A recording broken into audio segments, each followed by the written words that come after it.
திமுக கூட்டணி சேர்ந்து முரசொலி அங்கே பிரச்சாரமாக இருக்கும் அப்படின்னு சொல்லிட்டு கமல் பேசியிருக்காரு. நடிகர் அண்ணன் திரு கமலஹாசன் அவர்கள் இந்த பராசக்தி திரைப்படம் திமுகவுக்கு முரசொலி போல களத்தில் இருக்கும் என்று சொல்லியிருக்கின்றார்கள். கமலஹாசனை ரொம்ப அருமையாக சொல்லியிருக்காரு, நியாயமாக பேசியிருக்காரு, கரெக்டாக பேசியிருக்காரு. கண்டிப்பாக அது திராவிட முன்னேற்ற கழகத்தினுடைய முரசொலி போல பராசக்தி களத்தில் இருக்கும். நான் அந்த கருத்தை ஏற்றுக்கிறேன். ஏன்னா இந்த திரைப்படம் மிக அழகாக காங்கிரஸ் கட்சி தமிழக மக்களுக்கு செய்த துரோகத்தை 1950 நம்முடைய அரசியலமைப்பு சட்டம் வந்த பொழுது ஒரு மொழிகளும் எப்படி இருக்க வேண்டும் என்கின்ற வரைமுறை கொண்டு வந்திருந்தார். பேசக்கூடிய மொழி எது, அஃபீஷியல் லாங்குவேஜ் எது, கம்யூனிகேட்டிவ் லாங்குவேஜ் எது, மத்திய அரசுக்கும் மாநில அரசுக்கும். கொஞ்ச நாள் கழித்து லிங்க் லாங்குவேஜாக எது வரும் என்று காங்கிரஸ் 1950 தீர்மானித்த ஹிந்தி. அது 1965 ஹிந்தியை திணிக்க ஆரம்பித்து எல்லோரும் ஹிந்தி கற்றுக்கொள்ள வேண்டும் என்று காங்கிரஸ் கட்சி செய்த அடாவடித்தனத்தை மிக அற்புதமாக பராசக்தி படத்தில் போட்டு காட்டியிருக்கிறார். அதனால் பராசக்தி படத்தினுடைய மொத்த குழுவினருக்கும் என்னுடைய மனமார்ந்த வாழ்த்துக்கள். அக்கா சுதா கொங்கரா அவர்களுக்கு, அருமை சகோதரர் சிவ கார்த்திகேயன் அவர்களுக்கு என்னுடைய வாழ்த்துக்கள். தமிழக மக்களுக்கு மறுபடியும் ஒரு முறை இத்தனை ஆண்டுகள் கழித்து காங்கிரஸ் செய்த துரோகத்தை படம் பிடித்து காட்டியதற்கு. இதில் ஆச்சரியம் என்னென்னா திமுக காரன் கொண்டாடிக்கிட்டு இருக்கிறான். அதான் அதில் சந்தோஷமாக இருக்கிறேன். எங்கே ஆப்பு வைக்கிறாங்க, நட்டில் வச்சாங்களா போல்ட்டில் வச்சாங்களானே தெரியாது திமுக காரன். இந்த பராசக்தி படம் சூப்பராக இருக்குது. காங்கிரஸ் கட்சி எப்படி மக்கள் 2008 2009 இலங்கையில் இனப்படுகொலைக்கு பிறகு மேலேயே வராமல் துரத்துனாங்களோ, காங்கிரஸோடு யாரெல்லாம் கூட்டணி வைக்கின்றார்களோ 2026 சட்டமன்ற தேர்தலில் பராசக்தி படம் திமுகவினுடைய முரசொலியாக அவர்களை அதே வீழ்த்தும். அதனால தான் பேர் தீ பரவட்டம்னு அவங்களே வச்சுக்கிட்டாங்க. தீ வச்சிங்கன்னா முதல்ல வீட்டை தானே பிடிக்கும். வீட்டுக்குள்ளே தீ வச்சா முதல்ல சொந்த வீட்டை பிடிக்கும், கூரையை பிடிக்கும், அந்த வீட்டுக்காரங்களை சுடும். அதனால் இந்த பராசக்தி படம் முதல்ல திமுக என்கின்ற வீட்டை சுடட்டும். காங்கிரஸோடு கூட்டணியில் யாரெல்லாம் இருக்கிறாங்களோ உங்கள் கூரையில் தீ பரவட்டும். அதனால் தீ பரவட்டும் நல்லா வச்சுருக்கிறாங்க. நான் இதுக்கு இன்னும் ஒரு வாரத்தில் நம்முடைய முதலமைச்சர் அந்த படத்தை பார்த்துட்டு ரிவ்யூ போடுறக்காக வெயிட் பண்ணிருக்கேன். நம்முடைய முதலமைச்சர் அவர்கள் வழக்கம் போல் படத்தை பார்ப்பாங்க, கூட 4 பேர் உட்காந்துருப்பாங்க, கட்டி பிடிப்பார், முத்தம் கொடுப்பார். இதை பார்த்து கண் கலங்கிட்டேன், நெகிழ்ச்சி அடைஞ்சிட்டுன்னு சொல்லுவார். அந்த காட்சிக்காக பார்த்துக்கிட்டு இருக்கேன். அதனால் நல்லா இருக்கட்டும், எல்லா மக்கள்லாம் போய் நல்லா பாருங்கள். பார்த்துட்டு காங்கிரஸ் யாரோடு கூட்டணியில் இருக்கிறாங்களோ அந்த வாக்குச்சாவடி பக்கம் போய் ஓட்டு போடுறக்கே போயிடாது. ஏன்னா அவங்க என்னென்ன அநியாயம் செஞ்சாங்கன்னு அந்த படம் சொல்லுது. எல்லோரும் பார்க்க வேண்டிய திரைப்படம். ஏங்க வேலை இல்லாமல் 2 பேர் சுற்றிக்கிட்டு இருக்கிறாங்க. அங்கே பார்த்தீங்கன்னா ஆதித்ய தாக்கரே, ராஜ் தாக்கரே, இவங்கெல்லாம் யாருங்க? அங்கேருந்து என்னை மிரட்டிக்கிட்டு இருக்கானுங்க. நான் பெருமைப்படுறேன். ஒரு விவசாயினுடைய பையன் இன்றைக்கி தாக்கரேவனுடைய கோபத்தை நான் சம்பாரிச்சிருக்கிறேன். எனக்கே அது ஆச்சரியம்தான். எங்கள் அப்பா படித்தது 10வது, அம்மா படித்தது 6வது. எல்லாம் இத்தனை நாளாக ஆடு மாடு தான் மேய்ச்சிட்டு இருந்தாங்க. இப்போ உடம்பு சரியில்லை, ஆடு மாடு மேய்க்கிறதுல அந்த ஆடு மாட்டை நான் மேய்க்கிறேன். இன்றைக்கி தாக்கரே நேற்று கூட்டம் போட்டு ஆயிரக்கணக்கான நபர்களை போட்டு அந்த ராஜ் தாக்கரே, உத்தவ் தாக்கரே, ஆதித்ய தாக்கரே மேடை போட்டு என்னை அங்கேருந்து திட்டுறானுங்க. அந்தளவுக்கு நான் வளர்ந்துட்டேன்னா, அந்தளவுக்கு ஒரு விவசாயினுடைய பையன் இன்றைக்கி மும்பையில் அவனுக்கு கூட்டம் போட்டு திட்டுற அளவுக்கு நான் உயர்ந்துட்டேனான்னு தெரியல. அதனால் இந்த பாலா சாஹேப் தாக்கரே அவர்கள் மீது மிகப்பெரிய மரியாதை நான் வைத்திருக்கின்றேன். பாரதிய ஜனதா கட்சியில் நம்முடைய அலுவலகத்தில் நான் மாநில தலைவராக பணியாற்றிய பொழுது 2 பேர்த்தோட புகைப்படம் என்னுடைய இதில் இருக்குது. ஒன்று சத்ரபதி சிவாஜி அவர்கள், மற்றொன்று மகாகவி பாரதி அவர்கள், திருவள்ளுவர் எல்லாமே வச்சுருக்காங்க. அதனால் இவனுக்கு அந்த மிரட்டல் போட்டு இந்த சிவசேனா, இன்றைக்கி தாக்கரேவோட சிவசேனா அவங்களுடைய பத்திரிக்கை நம்ம முரசொலி மாதிரி சாம்னான்னு ஒன்று வச்சுருக்கானுங்க. அதில் எழுதியிருக்கானுங்க, மும்பைக்குள்ளே வந்தால் என் காலை வெட்டுவேன், இங்க் அடிப்பேன்னு. நான் மும்பைக்கு வரத்தான் போகிறேன், நீ இங்க் அடிச்சுப்பாரு, காலை வெட்டிப்பார், அதெல்லாம் 2 ஒன்று பார்த்துடலாம். அதனால் இந்த மிரட்டல் உருட்டுருக்குலாம் நான் பயந்துருந்தால் ஊரில் உட்காந்து என் கிராமத்துக்குள்ளே சொந்த ஊரில் தான் இருக்கணும். 2வது, இன்றைக்கி பாரத பிரதமர் நரேந்திர மோடி அவர்கள் இந்தியாவுடைய தலைவர் நான் சொல்லும் பொழுது அவர் குஜராத்தி இல்லைன்னு ஆயிருமா? அதே போல் காமராஜர் ஐயா அவர்கள் இந்தியாவுடைய மாபெரும் தலைவர் நான் சொல்லும் பொழுது அவர் தமிழர் இல்லை என்று ஆகிவிடுமா? இன்றைக்கி மும்பை உலகத்தினுடைய தலைநகரம் என்று சொல்லும் பொழுது அது மராட்டியர்களால் கட்டிய நகரம் இல்லைன்னு ஆயிருமா? அது மும்பை அங்கே இருக்கக்கூடிய மராட்டி சகோதர சகோதரர்களுடைய உழைப்பால் உயர்ந்த நகரம் இல்லைன்னு ஆயிருமா? இதெல்லாமே அந்த நகருக்கு ஒருவர் சொல்லக்கூடிய பெருமை, ஒரு அடையாளம். எப்படி பாரத பிரதமர் நரேந்திர மோடி அவர்கள் இந்தியாவினுடைய தலைவர், உலகத்தினுடைய தலைவர் என்று சொல்லும் பொழுது அவர் பிறந்த இடமும் பிறந்த மண்ணையும் மறந்துடுவோமா? எல்லாம் முட்டாள்கள், அறிவில்லாதவர். இந்த சஞ்சய் ராவட்னு ஒருவர் இருக்கின்றார். அங்கே என்ன பேசுகிறேனே தெரியாமல் காலையில் பத்திரிகையாளரை சந்தித்து வாமிட் எடுப்பது மட்டும்தான் சஞ்சய் ராவத்தினுடைய காலை வேலை. 6 மணிக்கு வாமிட் எடுக்கணும், அதுக்கு 4 பத்திரிகையாளர் சந்திப்பு நடத்தணும். இன்றைக்கி 3 தாக்கரே கூட்டம் போட்டு மிரட்டிகிட்டு இருக்காரு. என்னை பற்றி நீ அவமானப்படுத்துறது எனக்கு ஒன்றும் புதுசு இல்லை. தமிழ்நாட்டில் டிஎம்கே அதைத்தான் காலங்காலமாக செய்கிறாங்க. ஆனால் தமிழர்களையே அவமானப்படுத்துகிறாங்க. இந்த லுங்கி கட்டினவனுங்க, வேட்டி கட்டினவனுங்க, இவனுங்களாம் இப்படி, இவனுங்களாம் அப்படி. அதே கூட்டணியில் திராவிட முன்னேற்ற கழகம் இங்கே இருக்கிறாங்க. இதுதான் ஆச்சரியம். அதனால் அது திமுக தமிழகத்தில் இருக்கட்டும், அங்கே இருக்கக்கூடிய இன்றைக்கி இருக்கக்கூடிய இந்த உத்தவ் தாக்கரே, ராஜ் தாக்கரே, ஆதித்ய தாக்கரேவாக இருக்கட்டும், இவர்கள்லாம் மிரட்டி தான் அவங்க பிளப்பை ஓட்டிக்கிட்டு இருக்கிறாங்க. நம்ம பயப்படுவோன்னு நினைக்கிறாங்க. இது பாலா சாஹிப் தாக்கரே அவர்கள் இருந்திருந்தால் இவங்கெல்லாம் இருந்திருக்கவே மாட்டாங்க. அப்பாவினுடைய பெயரை கெடுப்பதற்கே ஒரு 3 பேர் அங்கே சுற்றிக்கிட்டு இருக்கிறாங்க. அதனால் அந்த காலை வெட்டுவேன், கையை வெட்டுவேன், இதுக்கெல்லாம் பயப்படுற ஆள் நான் கிடையாது.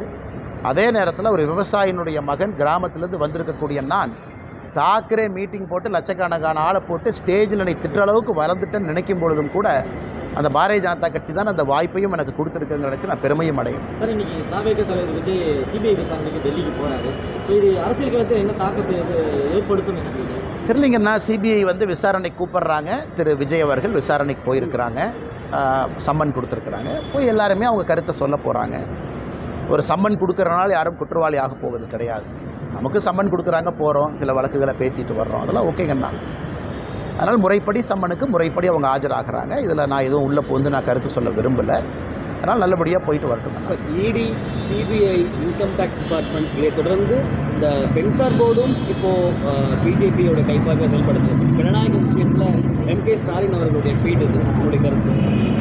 ஆனால் என்னை கேட்டிங்கன்னா நானும் ஜனநாயகனுடைய படத்திற்காக எதிர்பார்த்து காத்திருந்த நிறைய ரசிகர்களில் நானும் ஒருவன் தான். நல்ல திரைப்படம், நல்ல நடிகர்கள் நடிக்கும் பொழுது சமீப காலமாக நானும் நிறைய திரைப்படத்தை பார்க்கின்றேன், கருத்து சொல்கிறேன், பேசுகிறேன். ஏன்னா ஒரு திரைப்படம் என்பது ஒரு வெறும் நடிகர் மட்டும் உருவாக்கக்கூடிய ஒரு விஷயம் கிடையாது. லட்சக்கணக்கான நபர்கள் பின்னாடி இருக்கிறாங்க, எல்லோரும் சேர்ந்து பண்ணுறாங்க. ஆனால் ஜனநாயகத்தை பொறுத்தவரை அது சிபிஎஃப்சி அவங்க ஏதோ சொல்கிறாங்க, இது ஏதோ எடிட்டிங் பண்ணணும், கட்டிங் பண்ணணும், அது இதுன்னு ஸ்க்ரீனிங் கமிட்டி, அது எதோ தேவையில்லாத எங்கெங்கேயோ போயிட்டுருக்குங்கண்ணா. அதனால் நானும் உங்களை போன்ற ஒரு சாதாரண மனிதராகத்தான் இந்த சிபிஎஃப்சி, இந்த ஜனநாயகன் படக்குழு, ப்ரொடியூசர் அவங்கள நான் பார்த்துட்ருக்கேன். ஆனால் இந்தியாவில் எப்பொழுதுமே கோர்ட் இருக்குது, அப்பீல் மெக்கானிசம் இருக்குது, பல வழிமுறைகள் இருக்குது, எல்லாமே இருக்குது. ஆனால் நான் இதை இப்படி பண்ணிட்டாங்க, அப்படி பண்ணிட்டாங்க, இது எல்லா திரைப்படமும் அது கடந்து வர்ற பாதை தான். சில திரைப்படத்தை வரும்போது இவ்வளோ கட் பண்ணுங்கள், யூபைஏவை யூவா வச்சுக்கணும்லாம் சொல்கிறாங்க. என்னை கேட்டிங்கன்னா நானும் நிறைய பேர்த்த போல் ஜனநாயகம் படத்துக்காக காத்திருக்கக்கூடிய ஒரு மனிதனாகத்தான் நானும் இருக்கேன். படத்தை பார்க்காம எது தப்பு சரின்னு அப்படி சொல்ல முடியும்? பராசக்தியை பற்றி நீங்கள் கேட்டீங்க, நான் கருத்தை சொல்லிட்டேன். நல்ல படம், நல்ல ஒரு முக்கியமான கருத்து சொல்லியிருக்கிறாங்க. அதை திமுகவும் காங்கிரஸ்காரங்களும் கட்டாயமாக பார்க்கணுங்கிற என் கருத்தை சொல்லிட்டேன். அதனால் ஜனநாயகம் படம் வெளியிடும் பொழுது நிச்சயமாக அதை பார்த்துட்டு நான் சொல்கிறேங்கன்னா, அதுவரை நிறைய விஜய் ரசிகர்கள், நிறையா சினிமா படத்தினுடைய ரசிகர்கள், நல்ல சினிமா வேண்டும் என்று நினைக்கக்கூடிய மனிதர்களைப் போல நானும் அந்த படம் வரட்டும் என்று காத்துக்கொண்டேன். தமிழக சட்டமன்றத்தில் ஓரிரு மாநிலங்கள் இந்த திமுக ஆட்சி செயல்பாடுகளை பற்றி எவ்வளோ மார்க் போடுறீங்க? ஆனால் ஒரு ஆட்சி என்று சொல்லும் பொழுது நிறை குறை என்று சொல்வார்கள். நிறையும் குறையும் 50-50% இருந்தால் ஓகே அப்படி. ஆனால் ஜனநாயகம் எல்லா மக்களுடைய எதிர்பார்ப்புகளையும் பூர்த்தி செய்ய முடியாது.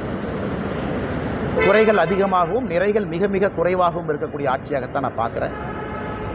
ஆனால் ட்ரூ டெஸ்ட் என்பது வருகின்ற சட்டப்பேரவை தேர்தலில் மக்கள் தான் எஜமான்கள்.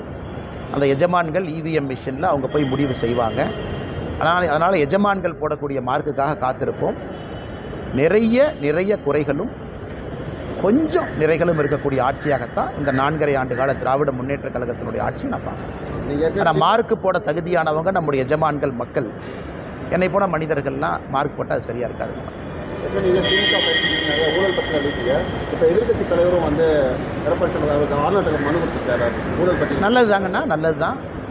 அது பேசும் பொருள் ஆகணும், மக்கள்கிட்ட வைக்கணும். அது எல்லா மீடியா நண்பர்களும் அதை டிஸ்கஸ் பண்ணணும். திமுகவினுடைய ஊழலை த்ரெட்பேராக பார்க்கணும். ஏன்னா இடி இன்றைக்கி நிறையா திரு KN நேரு அவர்கள் மீது 1 முறை அல்ல 2 முறை வேறு விஷயம் சொல்லியிருக்கிறாங்க.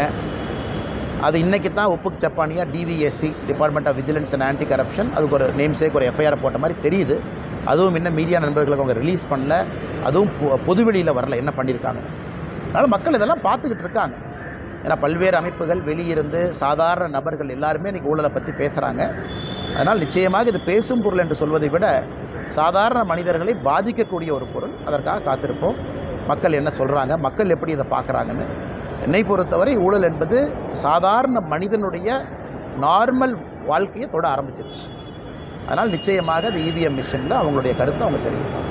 தேசிய ஜனநாயக கூட்டணியில் டிடிவி தினகரன், ஓபிஎஸ் இருவரையும் கொண்டு வரணும்னு நீங்கள் ரொம்ப முயற்சி பண்ணியிருந்தீங்க.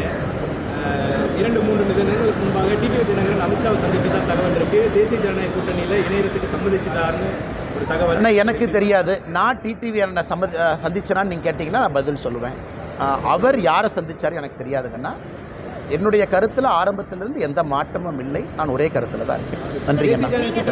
விரும்புகிறீங்களா? ஆனால் தேசிய ஜனநாயக கூட்டணி பொறுத்தவரை வலிமையாக இருக்கணும்னு நினைக்கிறேன். இந்த எலெக்ஷன் வந்து ஒரு சாதாரண ஒரு எலெக்ஷன் கிடையாதுங்கன்னா, ஒரு மிக வித்தியாசமான ஒரு தேர்தல். 4 முனை போட்டி இருக்கக்கூடிய தேர்தல். தமிழகத்தில் 4 முனை போட்டி பார்த்து ரொம்ப நாள் ஆச்சு. அண்ணன் சீமான் அவர்களும் தயவு செஞ்சு அப்படியே லைட்டாக யாரும் எடை போட வேண்டாம். கொள்கைக்காக ஒரு மனிதன், அந்த கொள்கை எனக்கு பிடிக்குமோ பிடிக்காதோ அது ரெண்டாவதுங்கன்னா, கொள்கைக்காக ஒரு மனிதன் துணிச்சலாக நின்றுக்கிட்டே இருக்கார்.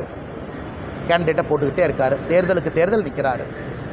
லோக்சபா தேர்தலுக்கு அவருக்கும் அந்த கட்சிக்கும் தேர்தலுக்கு சம்மந்தமே இல்லைனா கூட 8% ஓட்டு வாங்கியிருக்காரு. அதுவும் ஒரு ஸ்ட்ராங் 4th ஃப்ரண்ட். விஜய் அவர்கள் ஸ்ட்ராங்காக அவங்களுக்கு களத்தில் வந்திருக்கிறாங்க. எல்லா இடத்துலையும் தொண்டர்கள் இருக்கிறாங்க. அதே நேரத்தில் தேசிய ஜனநாயக கூட்டணியை பொறுத்தவரை அனுபவமும் இருக்குது, வலிமையும் இருக்குது, மோடி அவர்களுடைய ஆசீர்வாதமும் இருக்குது. மிக வலிமையான ஒரு கூட்டணி களத்தில் இருக்குது. திராவிட முன்னேற்ற கழகத்தையும் சாதாரணமாக இடப்படக்கூடாது. இந்தியாவில் இருக்கக்கூடிய பிராந்திய கட்சிகளில் ஓல்டஸ்ட் பொலிட்டிக்கல் பார்ட்டி. 1949 ஆரம்பித்த கட்சி, பல முறை வெற்றி தோல்விகளை பார்த்த கட்சி அவங்களும் இருக்கிறாங்க. ஸோ தமிழக மக்களை பொறுத்தவரை எப்பொழுதும் இல்லாத அளவுக்கு இந்த 4 முனை போட்டி என்பது வலிமையாக பலமான ஒரு போட்டி. அதனால் ஒரு ஓட்டு முக்கியம், ஒரு கட்சியும் முக்கியம். கூட்டணி வாய்ப்பு கிடைக்கும் பொழுதெல்லாம் பலப்படுத்தும். அதுக்காக கூட்டணி பலமாக இல்லையா அப்படிங்கிற அர்த்தம் கிடையாது. இப்போ இந்தியன் கிரிக்கெட் டீம் மாதிரி நல்லா இருக்குது, ஒரு பெட்டர் பிளேயராக இருந்தால் அவங்களே 11க்குள்ளே கொண்டு வாங்க. இல்லை கோலி மட்டும் இருக்கார், ஜெயிச்சிடலாமா? சூப்பர், கோலி மட்டும் அடித்து ஜெயிப்பார். இருந்தாலும் நேற்று கோலி அவுட் ஆனதுக்கப்புறம் 4, 5, 6, 3 விக்கெட் படப்படன்னு போச்சலங்க நான் நேற்று. அதனால் நல்ல பிளேயர் கிடைக்கும் பொழுது டீமை நம்ம ஸ்ட்ராங் பண்ணுறதுக்காக அந்த டீமில் வீக்கான பிளேயர்ஸ் இருக்கிறாங்கன்னு அர்த்தம் இல்லை. யாரெல்லாம் வலிமையாக இருக்கிறாங்களோ எல்லாத்தையும் சேர்த்துக்கிட்டு முன்னாடி கொண்டு போகும் அப்படிங்கிறது தான் என்னுடைய கருத்து.